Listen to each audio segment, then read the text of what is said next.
د بني اسرائیل سورت 63 آیات او ټکی په ټکی ترجمه. اعوذ بالله من الشیطان الرجیم. بسم الله الرحمن الرحیم. قال هغه جل جلاله فرمایل، یعنی الله تعالی ابلیس ته فرمایل چې اذهب زورزا لاړ شه. فمن نو څوک، من څوک، فمن نو څوک، تبعک چې پیروي وکړي ستا، تبعه چې پیروي وکړي کا ستا، تبعک چې پیروي وکړي ستا، منهم د اغوی څخه، من د هم اغوی، منهم د اغوی څخه، یعنی د آدم علیه السلام د اولاد څخه.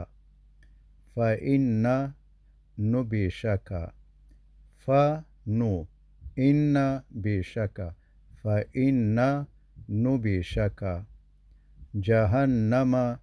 جهنم یعنی دوزخ، جزاؤکم جزا ده ستاسو، جزا ده کم ستاسو، جزاؤکم جزا ده ستاسو، یعنی ستا او ستا د پیروانو. جزاءً جزا موفورا پورا، یعنی نه کمه او نه زیاته. تفسیر: کله چې ابلیس د الله تعالی د حکم څخه سرغړونه وکړه او د تکبر له امله آدم علیه السلام ته د سجدې کولو نه انکار وکړ، له همدې امله الله تعالی هغه مردود او رټل شوی وګرځاوه. ابلیس بیا ژمنه وکړه چې انسانان به ګمراه کوي او د حق له لارې به اړوي. الله تعالی د همدې په جواب کې وفرمایل: اذهب فمن تبعك منهم فإن جهنم جزاؤكم جزاء موفورا. په دې آیات کې د اذهب کلمه یعنی لاړ شه، ورځه، دا کلمه د ابلیس د شړلو لپاره کارول شوې ده، یعنی ته رټل شوی یې او دلته د پاتې کېدو حق نه لري. الله تعالی هغه ته مهلت ورکړ، خو دا مهلت د ازموینې دپاره او نه د عزت دپاره. وروسته الله تعالی فرمایي: فمن تبعک منهم، یعنی له انسانانو څخه چې څوک ستا پیروي وکړي. دا جمله مونږ ته ښیي چې شیطان انسان په زور نشي مجبورولی، بلکې یوازې وسوسه کوي او د ګناه لاره ښایسته کوي.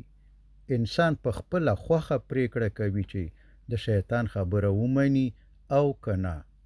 نو هر څوک چې د شیطان لاره خوښه کړي هغه د خپل عمل مسئول دی. بیا الله تعالی فرمایي: فإن جهنم جزاؤکم، یعنی د ستا او ستا د پیروانو بدله جهنم دی.